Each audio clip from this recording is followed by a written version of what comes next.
Ces jeunes sont de futurs médecins. Aujourd'hui, ils assistent à un des cours les plus importants de leurs études. Alors ici, on est en train de disséquer un cadavre, donc au niveau de la jambe postérieure. On a déjà fait plusieurs dissections et ça nous aide vraiment à visualiser en 3 dimensions. Dans ce laboratoire, ces étudiants peuvent enfin travailler sur de vrais corps humains, leur premier contact avec la mort et cette anatomie complexe. Les cours, les livres de médecine et les mannequins en plastique ne remplacent pas ces moments de travaux pratiques.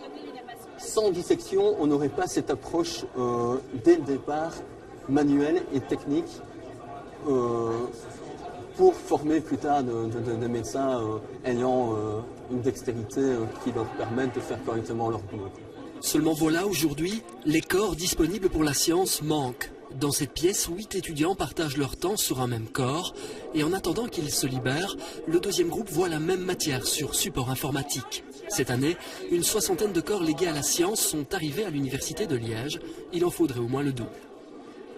De plus en plus, on a besoin de corps parce que non seulement les étudiants travaillent, il y a de plus en plus d'étudiants en médecine, et d'autre part, il y a des chirurgiens ou des assistants qui vont travailler pour apprendre des techniques opératoires, éventuellement des travaux d'anatomie. Donc, il y a de plus en plus besoin de corps et on ne peut pas faire ça sur l'animal, on doit faire ça sur des corps humains.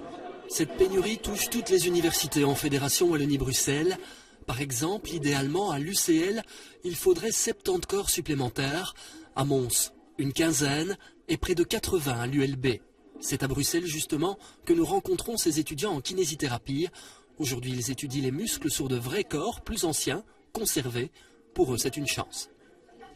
Enfin, moi, personnellement, si je donnais mon corps à la science, j'aimerais pas que des étudiants fassent de la boucherie avec moi ou jouent, alors que c'est justement pour leur enseignement et leur formation. Du coup, je pense que c'est primordial le respect envers ça. Il y a de plus en plus d'étudiants et puis effectivement aussi les personnes sont moins sensibilisées au fait que ça peut être très utile de donner leur corps à la science pour la formation des professionnels de la santé.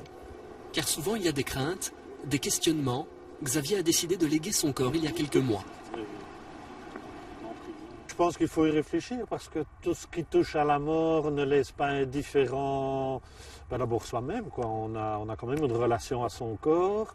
Et puis je pense l'entourage, c'est pas. Enfin, je vois quand j'en parle avec des amis, beaucoup me disent oui, mais moi ça ferait de la peine à ma femme s'il n'y avait pas vraiment des funérailles ou quelque chose ainsi. Donc je crois qu'on doit tenir compte de l'entourage quand on réfléchit à un sujet comme celui-là. Oui. L'utilité du geste l'a convaincu, tout comme Daniel, 60 ans.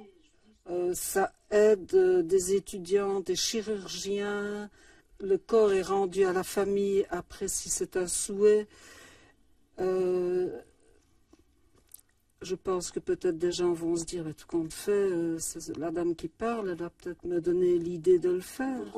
Toute personne intéressée peut s'informer auprès des facultés de médecine. Généralement, les seuls frais sont liés au transport. Le don de corps est compatible avec le don d'organes. En moyenne, un corps reste entre 6 mois et 3 ans entre les mains des scientifiques. Et évidemment, il est toujours possible de revenir sur sa décision. Même la famille proche peut s'y opposer après le décès.